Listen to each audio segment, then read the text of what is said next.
Okay, I've made another modification to this contraption. It's by adding the tachometer unit to the trommel motor and gluing a Namibian magnet, which I got from the inside of an old broken disk drive. I can open and close this magnetic circuit, which feeds back information to the tachometer input of the control unit at this input here. Keep the RPMs up while the unit is under load, which we'll see it will get. So here goes. Right now we're at 20% duty cycle on the pulse width modulation control circuit. The unit is registering magnetic pulses back to the control circuit. I'm going to take off these dust guards so we can see more.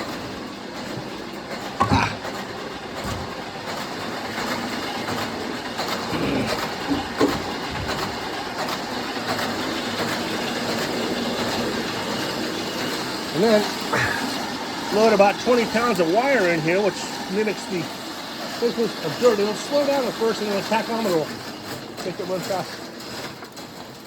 It'll pick it up. The tachometer is going to register the circuit board that the RPMs are down. It's going to put more power into it. Pick it up. Too much load.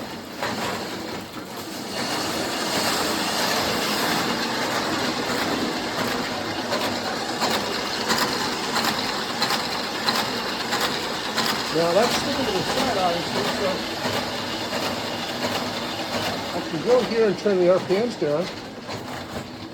And there you go. Take that out. And we're right back to high RPMs. Now,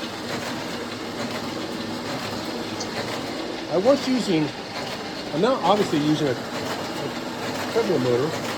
These RPMs I can control by way of this pulse width modulator and a tachometer input. Emergency stop.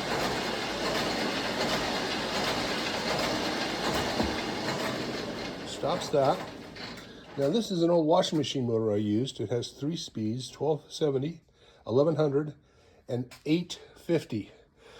I've wired it so that it runs at 850 because at 1270, the trommel would run way too fast.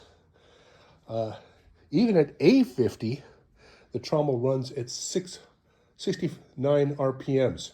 And that's still so high that stuff sticks to the side due to the centrifugal force imparted to it. So I built this thing to slide it on and off through a groove. Built all the motors to do that. So I can pick this thing, I can disconnect this using the trailer connectors. This is for the tachometer input. This whole thing just lifts off. Here's a close-up of the tack, which I've just glued on a magnet with JB weld. As it passes by this magnetic switch, gives it pulses which feed back through that white wire to the control unit. And of course it lifts on and off. I've obviously put in dirt shrouds on both sides. I took the ones off here, but I also put in these funnels here to allow me to put wheelbarrows underneath to catch the dirt as it's coming out. So I only shovel things once. I'll put another wheelbarrow here to catch the rocks, and we'll be good to go soon, as soon as it stops raining, that is. But just for historical perspective, I was using drills as the motor, and the drills that they build these days are not meant for continuous use.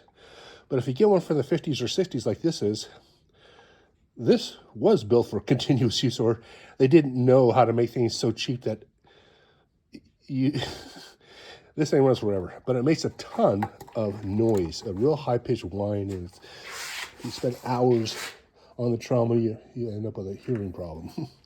So I took it off. It does have a controllable speed.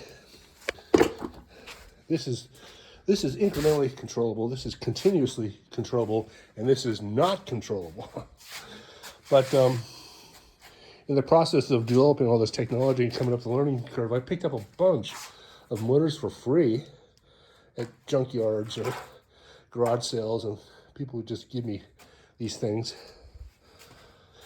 I think all in all, I spent like 20 bucks on all these motors. These motors are inductive that I started with, and they, of course, operate at 1270 RPMs, which is, of course, way too fast. I'll sell these on Craigslist or Facebook Marketplace. But in the process of getting all these motors, I've got all these pulleys that I don't know what to do with, but I'll probably hang on to them for other projects. And what else? It's really rock and roll. This thing cruises. I mean, I can really pull up the RPMs to about 700 if I wanted to. I mean, 70.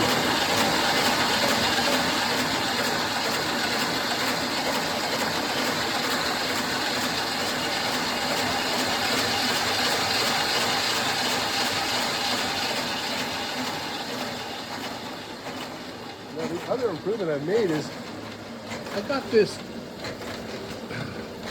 called a shim or something, a pulley wheel that fits very nicely on the end of the trommel bearing, part of the drive shaft.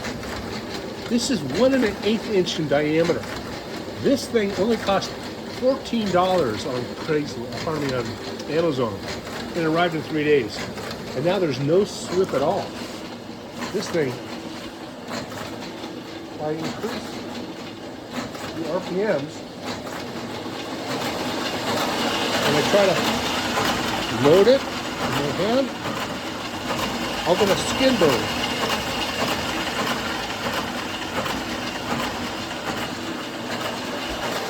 Especially when I'm going really fast. I got a lot of power in here. I'm pushing down pretty hard. I cannot stop this thing without hurting my hand.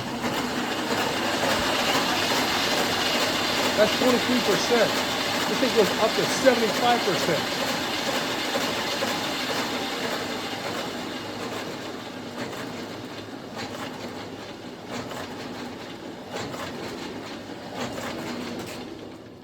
Now again, I've got the trailer connections here. And then on the other end of this large cable, I've got another trailer connector, just right there. And that way it can break, the whole thing breaks down. This is extremely light. The trommel cage comes off. I just take out these screws, 2 screws. This lifts off. Lift it right up, carry it up to a mountainside or wherever. Piece by piece, as these things come off as well, these shrouds. So it's like, you can put this on the back of a backpack. The wooden part only weighs 20 pounds, 30 pounds. This thing weighs 15 pounds. So you move it up. Also, by switching to this fan belt material, obviously I didn't want to spend a lot of time engineering the circumference required and then ordering a specialty belt. So I just got 2 belts off a car, leftover pieces, and I stitched them together using baling wire, and this has lasted for days. It has not fatigued to come off. And so very inexpensively, I've got a solution that I really like, because if this ever does break, I just stitch more together. Anyway, that's it.